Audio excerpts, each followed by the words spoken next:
Greetings, everyone. Welcome to Sun Up on 7. I hope that everybody had the opportunity to enjoy that Monday morning beef with Jules. It was heavy.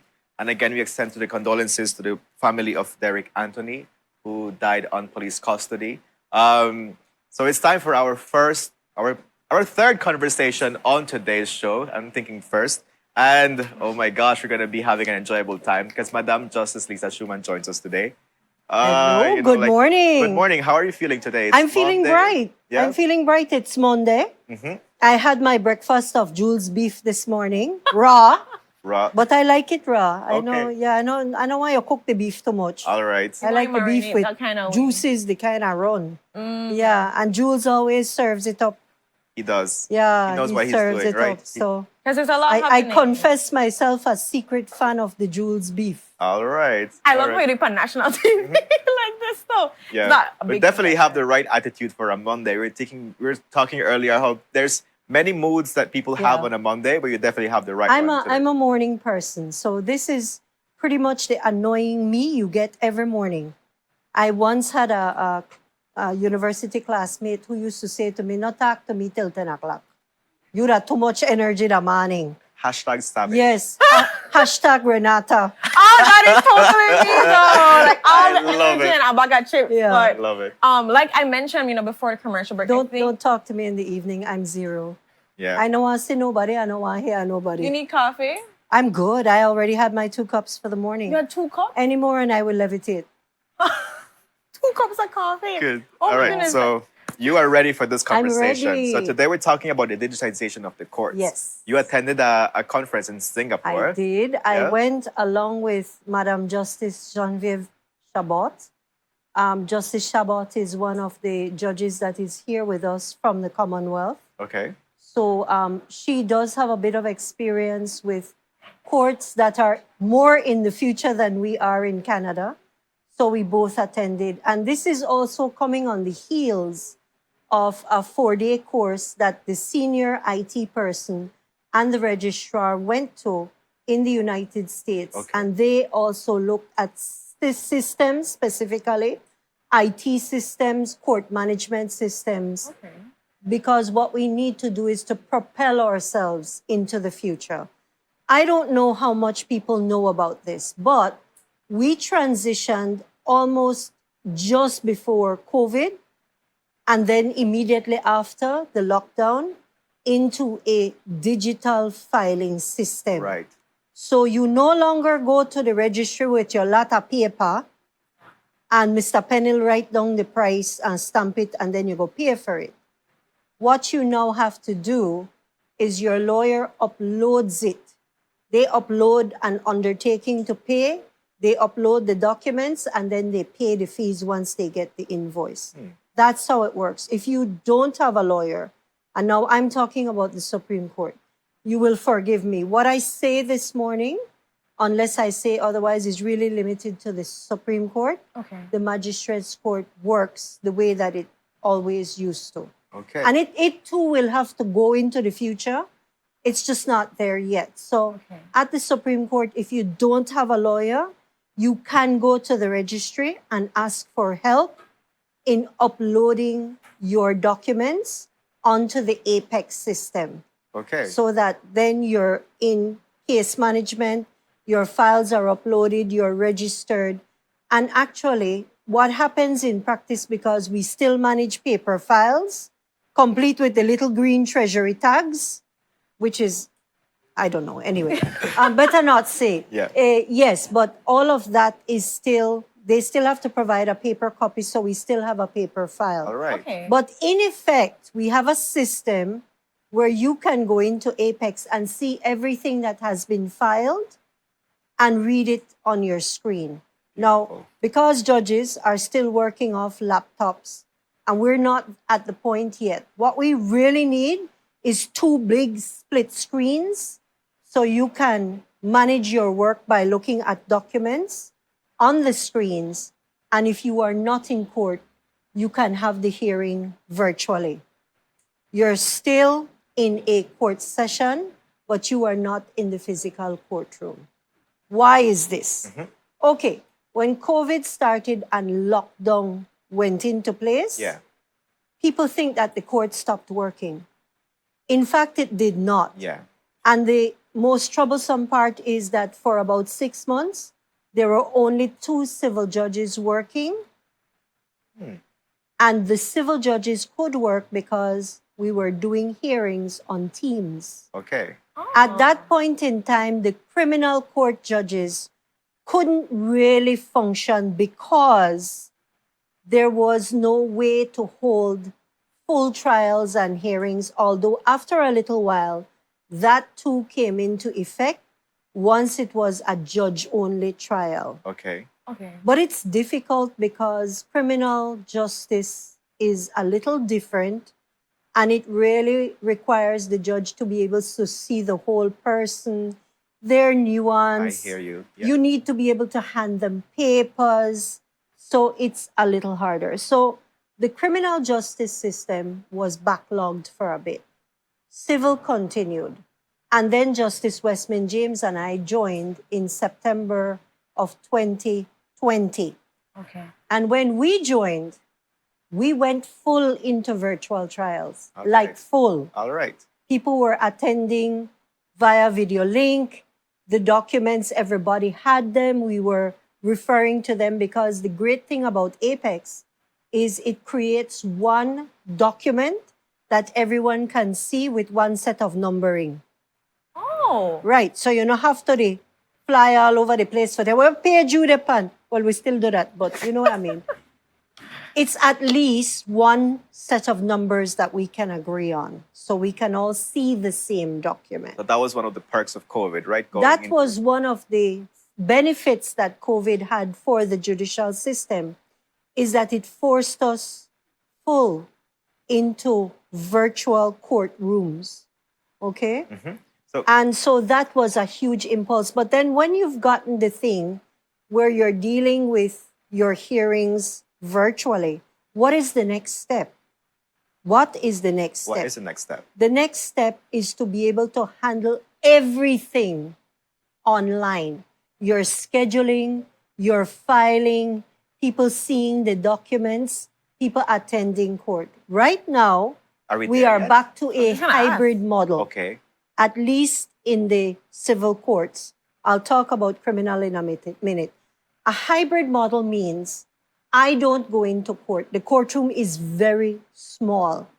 I have gone into the courtroom for one case and one case only.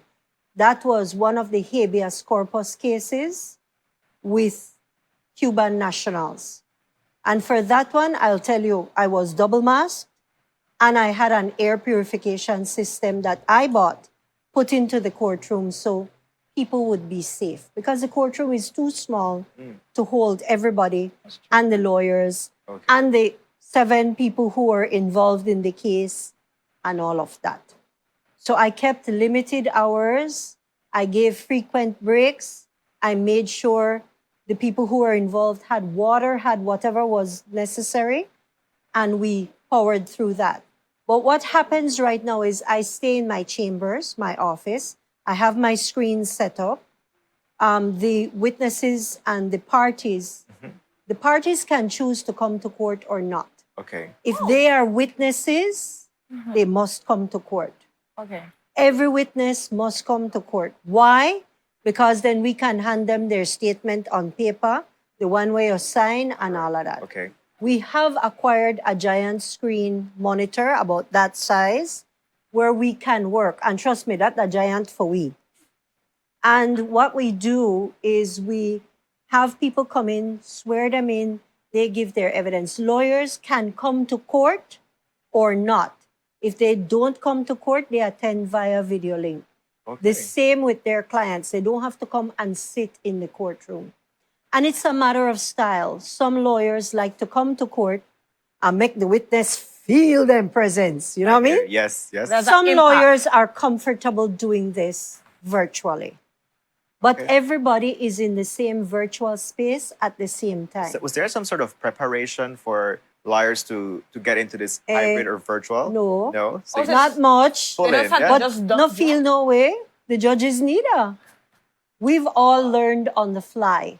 Oh. And it has not been difficult because there are only certain matters that you have to be in court for. A lot of matters are what we call chambers.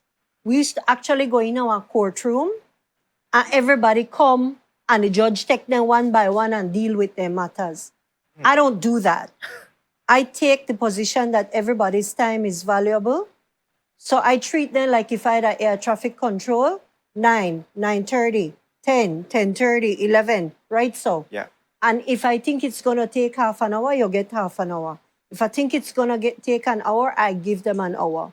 But I time it off so that people are not waiting around in the virtual space to come on. I hear you. So that was kind of the on-the-ground training for everybody. Okay. The ones who find it a little difficult are pro se defendants, people who are representing themselves.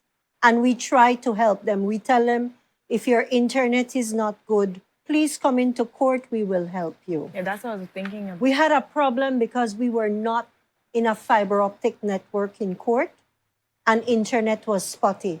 And please, when it rain, Oh my God. when it rain, Lord help us all. you all know. Mm-hmm. I don't have to tell you. This is not the fault of the carriers or anything. Our systems are simply not robust enough. So that we had problems and we continue having problems. Okay. The Yeah. other thing, and you can see it here, is this is the courts of the present, people, and I am showing you my courtroom. This is after that pretty violent storm. I think it was on Wednesday. Mhm. I Yeah, it was was on in Wednesday. court, and while I was in court, water was pouring in through that window and the one next to it. The ceiling tiles are sagging because water is coming through. Oh my God. We had to cover the big monitor with a garbage bag, make sure it don't get wet. Was he not a person one still? No, I'm telling you. And at the back of my courtroom, you're going to see not only mold, but the receptacle that we use for catching the drips, the Garbage bin. ceiling tile above it that is about to break because it's sodden. And this is the ceiling, but the roof was what was the scary part because the roof, the zinc on the roof, I said the zinc made it flap, and it was flapping loudly enough that I had to suspend hearings for the morning. Luckily, it was already almost rice hours, close to 12. So I said, I could take a break and come back this afternoon, see how it worked. And what I did was organize everybody to go to their attorney's offices, and we did it completely virtually and had nobody in this courtroom because this is the passageway. Water was literally pouring in. Huh. The roof on that historic building. Now, I'm in the what used to be called the Treasury Building, the original old section where the Chief Justice's chambers now are. Okay. Bolido used to play downstairs, and my courtroom is on the other side, along with the registrar's office and other offices. So definitely there's, I'm thinking. So we are working with the digitization needs to courts also of the happen with- present. Uh-huh. But we also have to find a way to push ourselves into the future. So what does futuristic look like? I saw some of Okay. your posts on your Yes. Facebook where you were using that The VR virtual reality Yes, I mean, headset. so Well, what let does me tell you the futuristic look cool like? thing about Singapore. And I mean, Singapore should be on everybody's bucket list. If you can get there, get there. Get there if you can, like the Yes, song said. definitely, yeah. Singapore is so advanced. But Singapore started out like Belize Oh. as a swamp. It's an island by virtue of being a low-lying swampy area, divided from the mainland by a river on the other side. And Lion City was basically an undesirable swamp. When the Singapore people moved in, the President Lee Kuan Yew then took them into this great jump into the future. Okay. So Singapore is futuristic. The police patrol in groups of 4 and they look like something out of sci-fi. You don't see their faces because it's the like a full bubble Robocop mask, kind of thing, yeah? the full bubble mask, the full Oh. battle gear. Wow. Okay? Every square inch of Singapore is covered by cameras. So you're never off camera, you're always on. Smile. You're on candid camera. Yes. Their court building is futuristic in the extreme, and it's, I think, 12 stories and overshadows the Parliament building next door. I will repeat this slowly. The Parliament is small compared to their Supreme Court. Wow. Their Supreme Court has the most amazing technology you've ever seen. And if I sung to you like I'm fangirling, it's because I am. I could imagine. Their perimeter is patrolled by robots. Okay, so we definitely have Yes. to go to Singapore. So if anybody drops a bomb or anything outside, it's disposed of by robots. Okay? So So what these does are this some of mean, the though? high-rise buildings that Okay. you're seeing. The national bird of Singapore is the building crane. Mm-hmm. Okay, that's a joke. It's a building crane. The building And of crane, course, the most famous building is what you have there, which is a swimming pool atop 3 towers. And it's built in the shape of an ocean liner. And that is the most incredible engineering feat in the world ever. Wow. Because the swimming pool is only held up by these 3 towers and it's at the top. That's at the corner there. Okay. But what Singapore did was they offer these courses to their partners in the Commonwealth. And what they do is a bit of show and tell. They tell you, what was it like here? They had a backlog that was 5 years long, and they took a decision, unless there is debt, no adjournments. For no reason. Okay. Yeah, for dead. They took a decision of making the courts as technologically efficient as they possibly could, to spend a great part of budget on administration of justice and justice systems. Makes sense. And they're more than caught up with their backlog, both on the civil and the criminal side. We were taken to the court buildings, including the state court where a lot of the criminal matters occurs. Their state court is the equivalent of our Supreme Court, which will soon be called the High Court. And they have that in 2 towers. And essentially, there's three access points for every courtroom. Where accused persons come in from the basement, 1 elevator. That's the police, and the accused use that, nobody else. Another set of elevators and access points and doors for the judges. And a third for the lawyers, the general public. And if there are witnesses who are under threat, you don't even testify from the same courtroom. You testify from a room next to the courtroom that has 360 AV, so you can be seen. But most amazingly of all, because they're saying it's not enough, the experience has to be better. So guess what they could do? They could make you into a hologram and put you in the courtroom. Wow. Oh my God. And you could say, what's the point? That useless? Let me tell you, until you have seen it, you do not realize the whole new experience that it brings. The virtual reality, what is that for? Virtual reality is you can put a headset on each juror, each judge, each witness, and you can take them to the crime scene Yeah. Okay. by use of virtual reality without ever moving from the courtroom. Because understand, that was the Supreme Court they were showing just now. It has a 360 tower on top. But as you can see, they are also ethnically very diverse people. There are Malays, there are ethnic Chinese, there are Tamils, there are, you name it. You name it, they have it. And I kept saying how much Singapore was like Belize.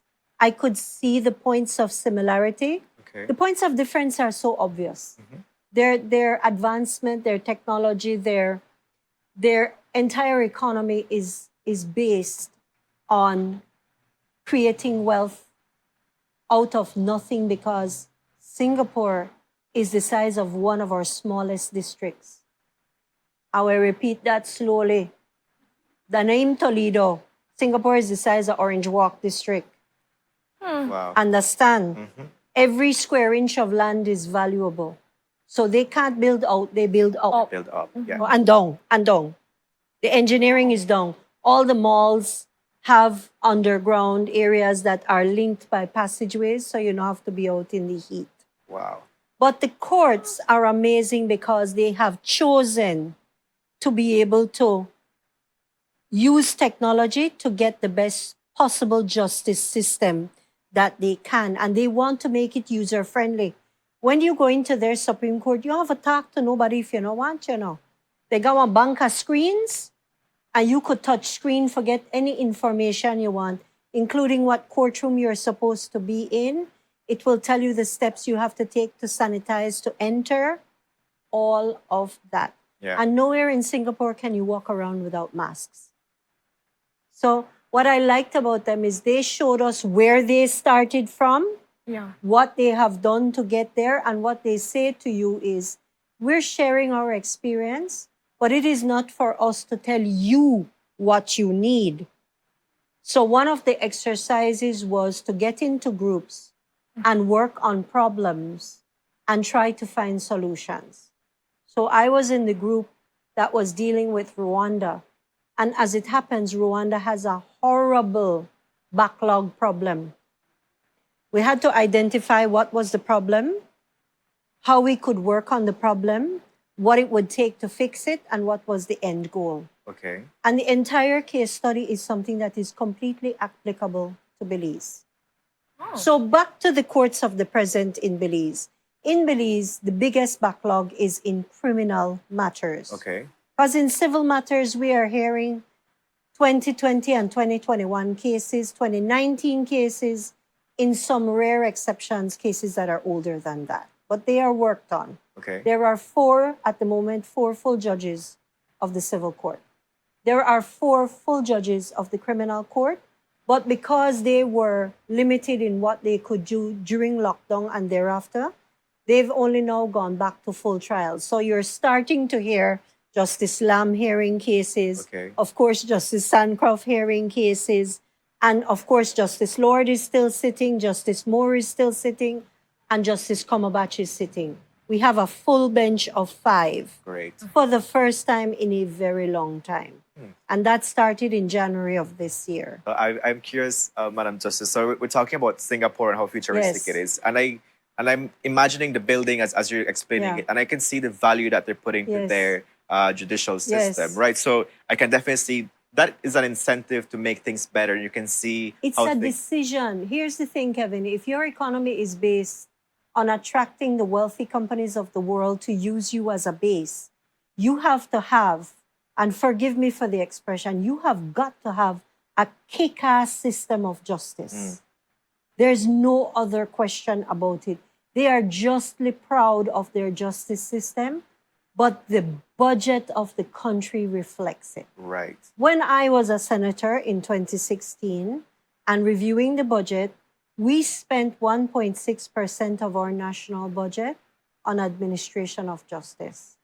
It is now down to 0.75. 0.75 of 1%. 3/4 of a percentage point of our national budget is spent on the administration of justice. Please understand that I know that we are in a dire economic situation.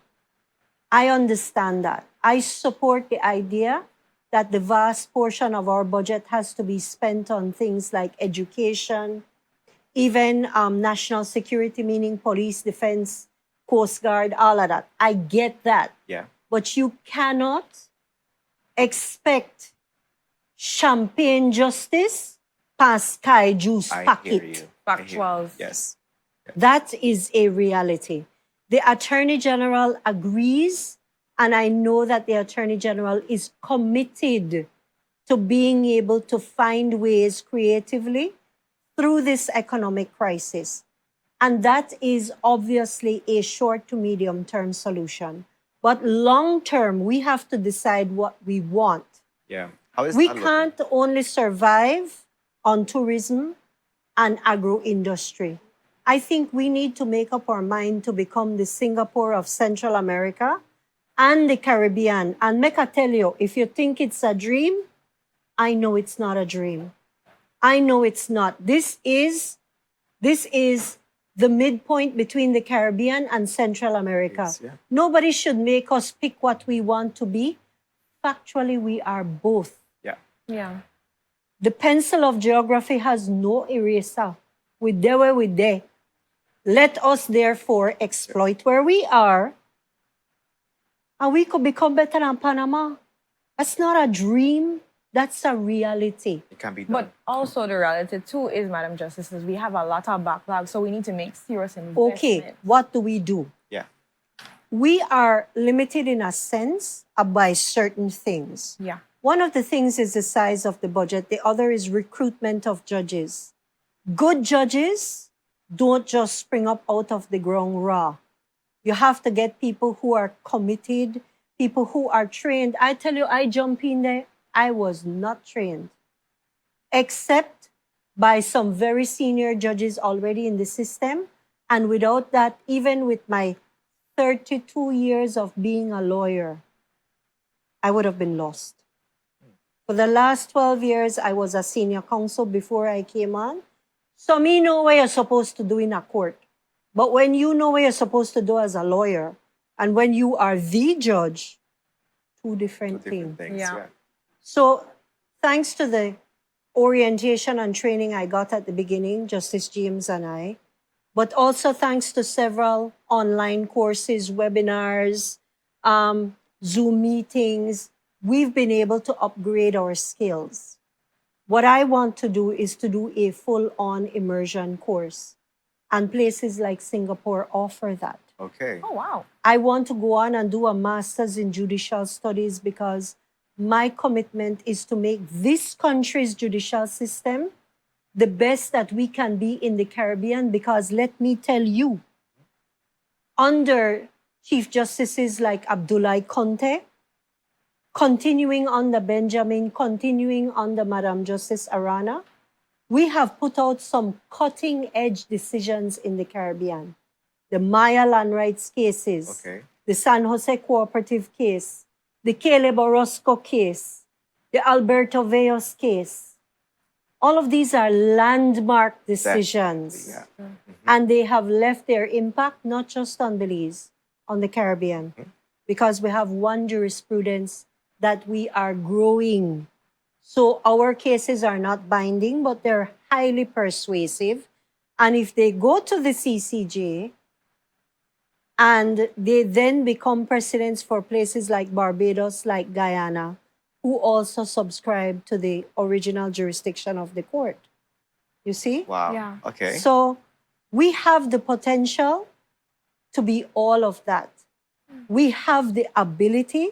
What we need are the resources, and that requires need to upgrade the courtrooms you have, because you could hire 10 more judges, but where would you put them? yeah. Where would you put them? I showed you my courtroom. I was just going to say in the corridor with all of the water, the leak. I showed you my courtroom. What really has to happen, and this is just my 2 cents, unvarnished, unsanctioned opinion. If it was me, I would build the Supreme Court or the High Court, whatever you want to call it, and the Court of Appeal in Belmopan. Okay. I have this vision of perhaps giving the Governor General an appropriate building and an appropriate office, and taking that hill where the Governor General is and building down so that you have parking, you have archives, and then building up so that you have courtrooms, access points, Court of Appeal, everything is purpose-built with the AV built in, the audiovisual, so that you can do court recording, court management, the registry would be there.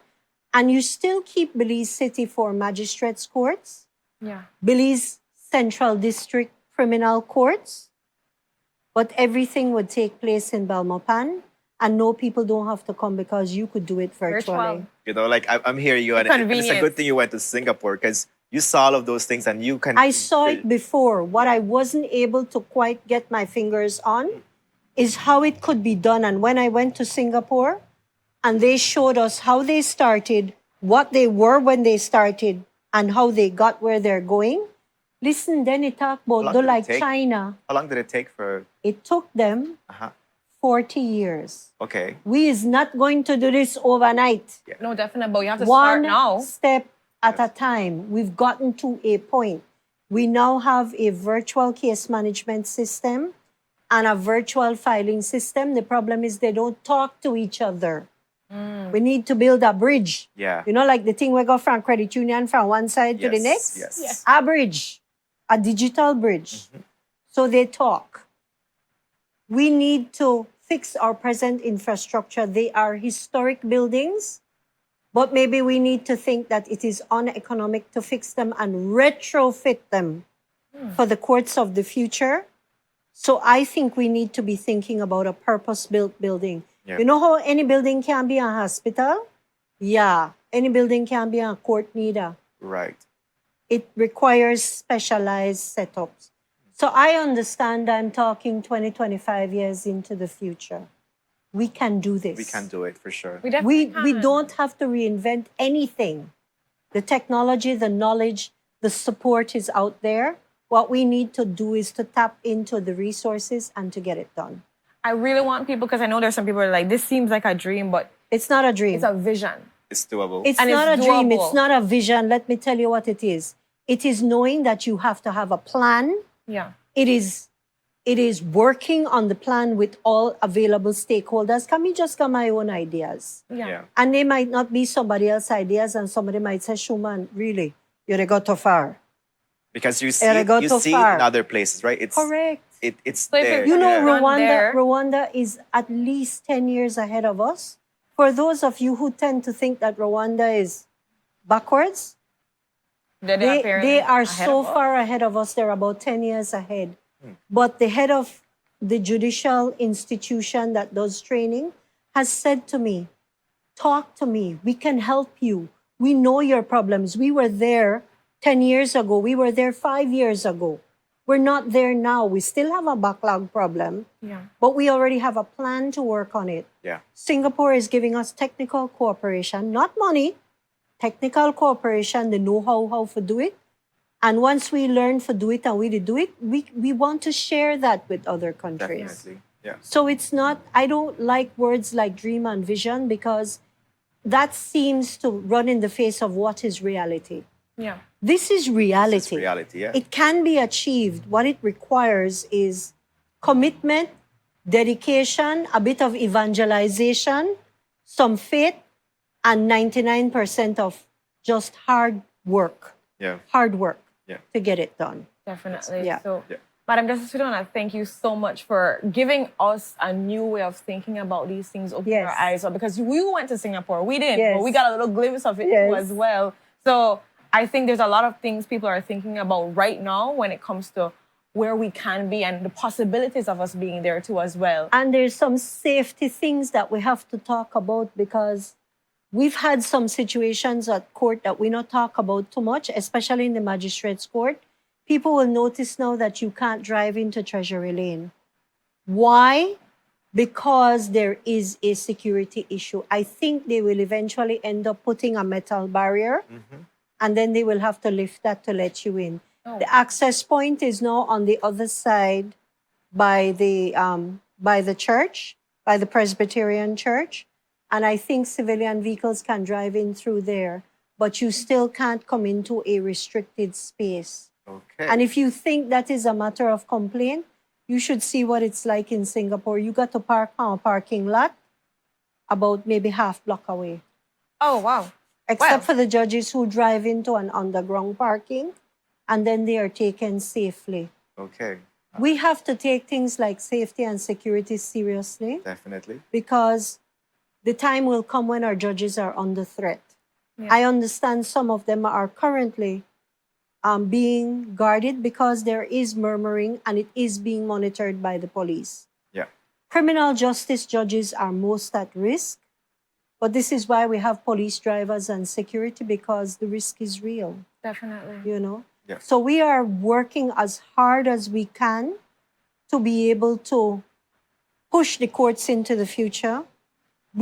I believe, and I think the Chief Justice does too, and she's been working very hard at this, to have the Attorney General and the Political Directorate on board to push us forward.